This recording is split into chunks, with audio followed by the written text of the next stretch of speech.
Fernet Dumas here, world's greatest food adventurer.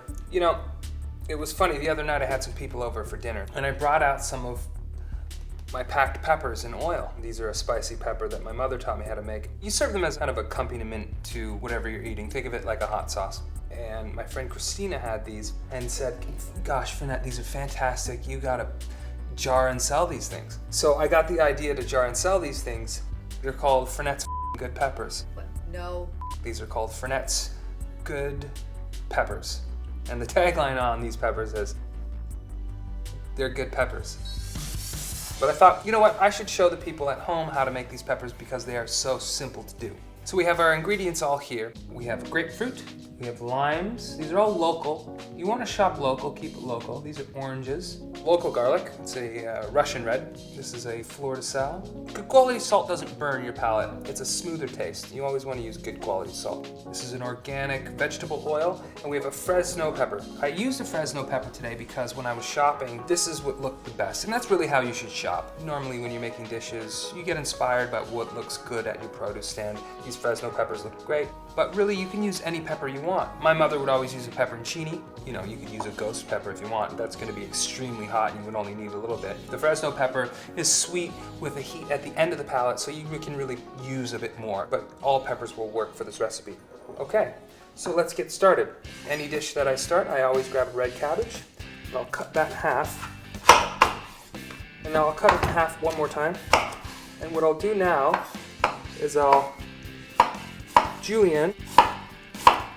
It's beautiful. And then I'll just, not quite a mince, but a dice of sorts. And then I'll do a rough chop with it. It's always fun to cut cabbage. Look at that. So that's what we do with the cabbage. I mean, I'll just throw this out, but you can do anything you want with that. Okay, great. Let's start with these peppers. Here we go. So, when working with something spicy, you always want to be very careful. Once you've touched the flesh, you don't want to touch your eyes or any sensitive areas on your body that will burn. It's not fun. Trust me, I've done it. So we're going to take these peppers, and we cut these peppers in half.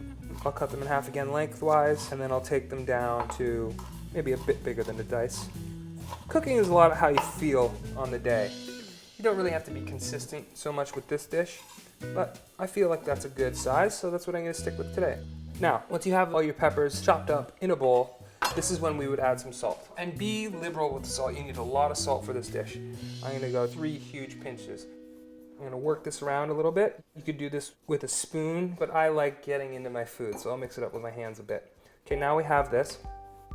You take the salted peppers, you pour them into a fine mesh strainer, and then this goes back over the bowl. I can take a cloth at this point and just lay it over so nothing gets in there, but they stay out room temperature.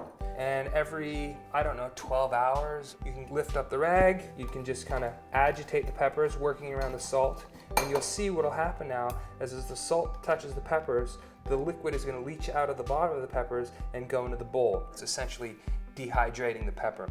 I'm going to do a little movie magic here. We'll fast forward. Once the pepper is dehydrated, after about 48, 72 hours, depending on the pepper, you put them back into a bowl. You take your oil, cover them in oil, and you just mix it around a bit. Then we grab our jar, clean jar. Make sure the jar has been sanitized like you would if you're going to can. And then we just transfer the peppers into the jar at this point. Take a little bit more oil and top it up, just so all the peppers are covered, and that's it. The oil acts as a preservative, keeps all the air away, and those peppers will last, up to a year, really. I doubt they'll last that long once you taste them, though. But they do need to go away for 3 weeks, and then they're ready. Magic.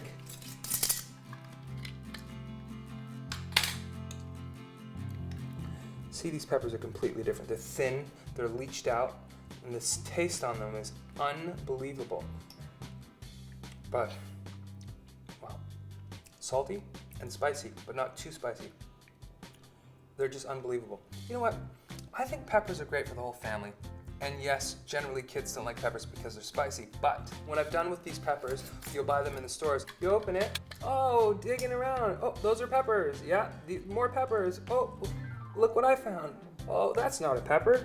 That's a little toy. Isn't that fantastic? This is a troll, and this is for the kids. I got this idea from a good friend, Brian Petrucelli, who works for Create. It's a big company who came up with the idea of actually putting toys in cereals and things like that for children. So I thought, I'm gonna put toys in my peppers. Lost a foot on that one. The peppers are pretty acidic, so they might eat through plastic. I don't know. Now, at home, you're gonna wanna wash the toy off with hot water and soap. Make sure they're not putting their fingers in their eyes and stuff.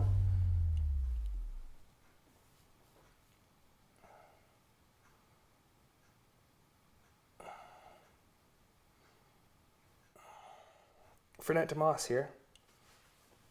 Do we need to cut? No, I'm good. So that's all for today. These are really easy to do. Little elbow grease.